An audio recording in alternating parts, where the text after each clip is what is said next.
Today I thought I'd share a few creepy stories from around here and things that have happened at the cottage, and also a weather related story, mostly in the back of the really bad weather we've been having recently. It's not too bad today, but we've had some quite strong winds and windy days and not so great for driving in. So first up is related to the wall which is in front of me.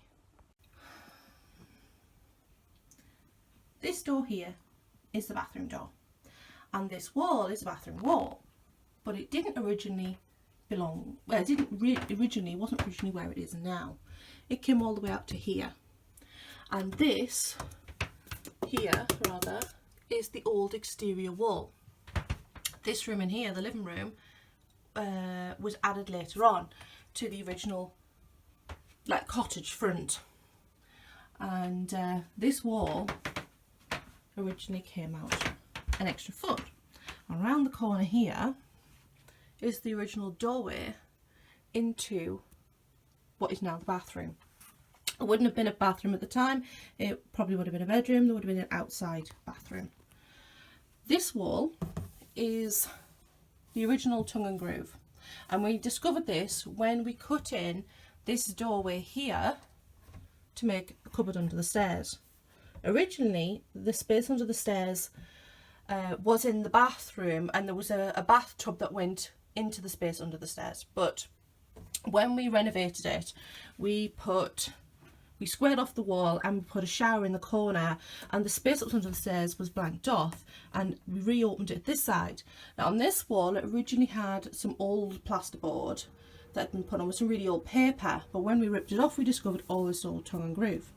So I thought, oh, we'll keep that, and we'll just give it several coats of paint. But here, where the doorway is, it's quite narrow now. It's only about 18 inches, and it would have been wider when the wall was wider. When we got the kittens last year, they were constantly trying to get into this non-existent doorway. Yeah, they thought it was still a doorway they could go through, like all the others, and you can't. It's just a wall. It's just board. Let's hope nothing knocks back there. That would be weird. So yeah, they are convinced that's the actual doorway. We're in the living room now, and this room was not part of the original cottage. We suspect it was added during the Second World War, simply because of the design of how the lintels were made above the windows. They were concrete rather than the wooden lintels that's in the original part of the house. So I usually sit here, which is why my laptop is here, and the kittens will be constantly staring at things behind my head over here. Ignore the fact that there's a rocking horse there, because our older cat Poppy, when she was still alive, used to do the same thing, and she used to do it before this horse was here. There was nothing here. Used to stare at somebody there.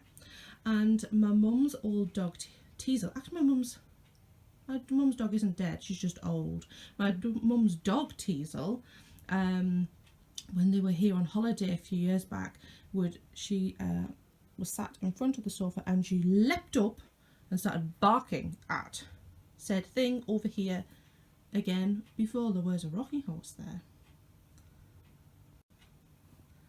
It's quite dark in here, as you can see. Oh, I got my pumpkin yesterday. We also hear, occasionally you'll hear somebody clear their throat in here, give a cough, and occasionally you'll smell cigarette smoke in here too. It's never really been a problem, it doesn't really bother us. Occasionally you'll catch something out the corner of your eye, but again, it's an old house, it's kind of to be expected. You can tell I sit here, knitting. Okay, I've come outside now, so I'm going to try and deflect from the wind from the microphone as much as possible, but over here we have the workshop. It wasn't originally the workshop. Originally it was actually a pig shed before we moved in, and when we first moved up we put our small chicken shed inside the pig shed, and the roof was pretty grotty, so we replaced the roof after, I don't know, a year or two maybe. We replaced the roof. It must have been at least 2 years anyway, and we put plywood sheeting on, and we put felt on the roof, and we made the mistake of not tying it down. Well, I went south first week in September, not long after we put it on, for a couple of nights, and after the first night I got a message from John to say the roof had come off. It had basically, at the moment it has a pitch, it goes up on a steep a shallow slope, and then there's a steeper bit on the other side, but originally it was just a flat slope roof, and basically it slid backwards off the wind had caught it and it was laying there. So I come back and say, oh no. So I feel, what's wrong with her? I'm talking to my phone. So the following weekend, the pair of us had to lift this because it was still in one piece. We lifted it and we levered it and we got it back into position. It was awful. It was very heavy and very painful to lift. Actually, my back was pretty bad afterwards, but that was fine. But this time we decided, oh, we'll fasten it down. We made some straps and fastened it down onto the inside of the wall, which is what we should have done to begin with. A couple of months later, we had our worst storm we've ever had since we've been living here. We had a hurricane with winds up to 139 miles per hour, I believe it was. About 5 o'clock that evening, John had gone out to check on the chickens and lock them in. It was dark, and like this is we had a little chicken shed inside this shed because we only had a handful of chickens at the time, and I thought, he's gone a long time. So anyway, my mobile phone rang. That's a bit strange. So I looked at it and it's John ringing my phone, and he was outside and said, I really need your help. So I came outside and went round to the chicken shed, and the roof was undulating. The plywood boards were all rippling inside. The wind was howling. The windows on the front of the workshop had blown in. There was just boards across them and they'd blown in, and the wind was getting inside and trying to lift the roof. So we got put the boards back up and tried to prop them from the inside. We needed long props, so John came out of there and struggled to walk past here because the wind is blowing past the end of the house and across that way from the west. Left me in there for a good 5 minutes while he went to get props, and I was looking up at the roof and it was undulating. It looked like the sea. It was really scary. And he came back and we propped the boards back in the window and came back in the house. About half an hour or so later, John looked out the front door window, out the front door.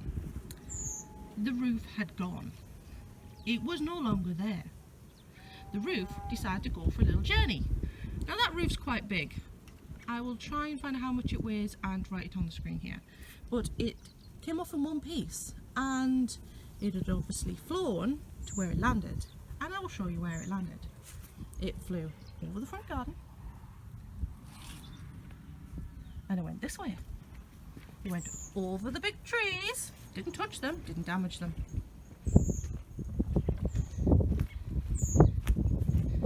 It went all the way over here.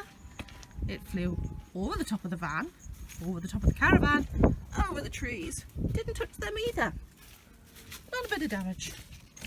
Went over here, over these trees, over that fence, and landed across that field.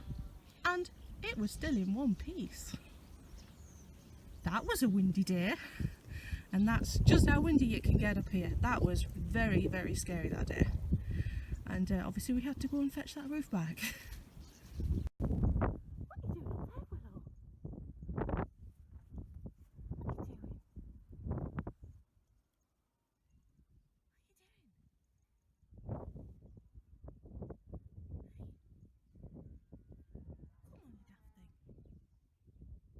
Okay, final story, and this one was quite scary.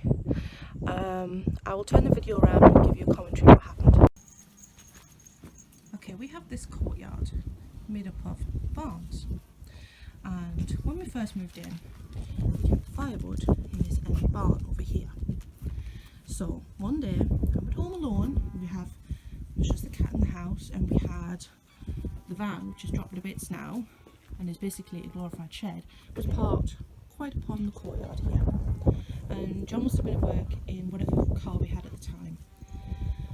And I went to go get some firewood. So I walked across the yard and I weaved my way past the van and I smelled aftershave. And I thought, oh, there's the farmers in the field behind. Thought nothing of it. Old-fashioned aftershave, you know, like the type of thing your granddad would wear. Anyway, so I walks and then goes in the barn. And I goes in here. And it's a windy day. So I close the door behind me. Or rather, it kind of part slammed, let it close behind me. Now this used to have a couple of eye and latch loops on here. It had a big one here that looped into here, and a small one here which looped into here. So it goes in the barn. Ignore all crap. Close door. And I get me firewood and I get me kindling, blah blah blah blah blah. So I turns around to come out of here and the door wouldn't open. I thought, crap. I thought, that's a bit weird. And I yanked on something, it would not open. And I realised I was locked in. I thought, my first thought was, I smell aftershave. What if there was a nasty man in my yard and in my house now? Crap, my cat is in the house on her own. Oh my god. So I picks up the sledgehammer, which isn't in here, although I would demonstrate. I tried banging the door, because obviously hitting a door which opens up inside is really going to help, which obviously didn't work. Crap, I thought. So I come around here and I clambers over all the crap. There wasn't as much crap in here then. And if you look over there, there is like a half wall which goes to the next barn. You can see the middle support there, because this is obviously for animals originally. So I got a pallet and I climbed up and over that wall into the next barn, which fortunately has its own exterior door. So let's go back out here now. Door.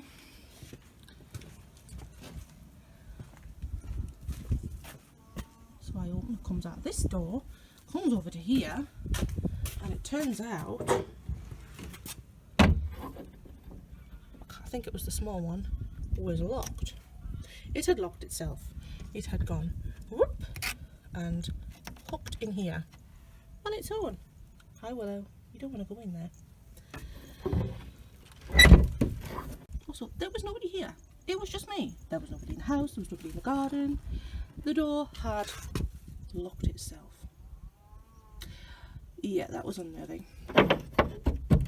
Also, of all the places in the house, this is the one that kind of is a little, not just because it's a barn and it's creepy, but I have been in here cutting kindling and felt like there was somebody in here, which is unnerving. Also, scratch marks on the wall over here.